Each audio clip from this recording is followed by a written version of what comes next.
pathetic. Do you really think people will like you? You should just kill yourself. It's not like anybody would actually miss you.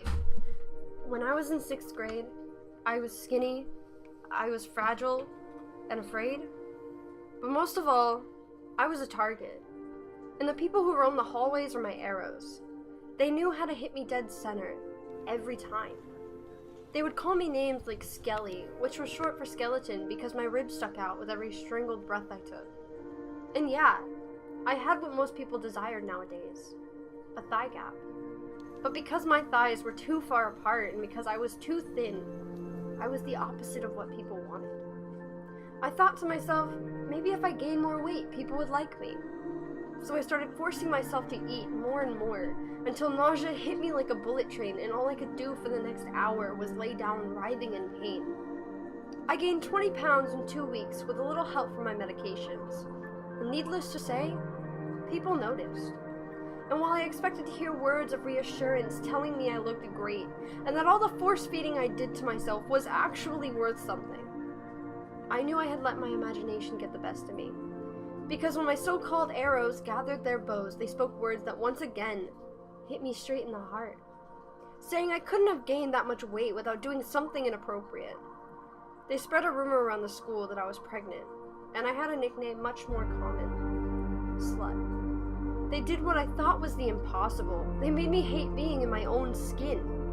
And the story was supposed to be heartwarming, and it's supposed to say something like, now I'm over it, and I love myself. But that's not the case.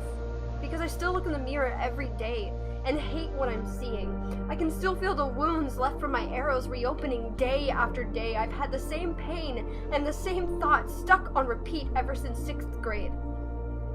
A few months ago, I was introduced to this poem called To This Day by Shane Koiskin. And in this poem, he said, I will love myself, despite the ease with which I lean towards the opposite. And it made me cry, because it's become so common to hate yourself, but when it comes to loving who you are, it's almost as if it's more of a task than something we should just naturally understand. Why is that?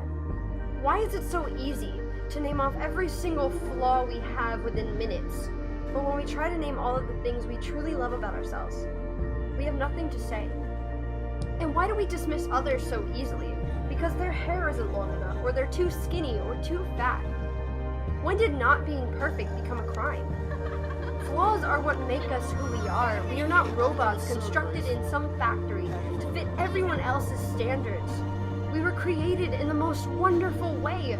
We are imperfect and separate from each other in more ways than one, and yet, we are still fixated on the idea that people were created for our benefit, to meet our standards. That everyone was somehow born to make us happy, and this is not the case. We were born for our own purpose, to make ourselves happy. But we face bullies and arrows, families and friends who make our purpose too unclear.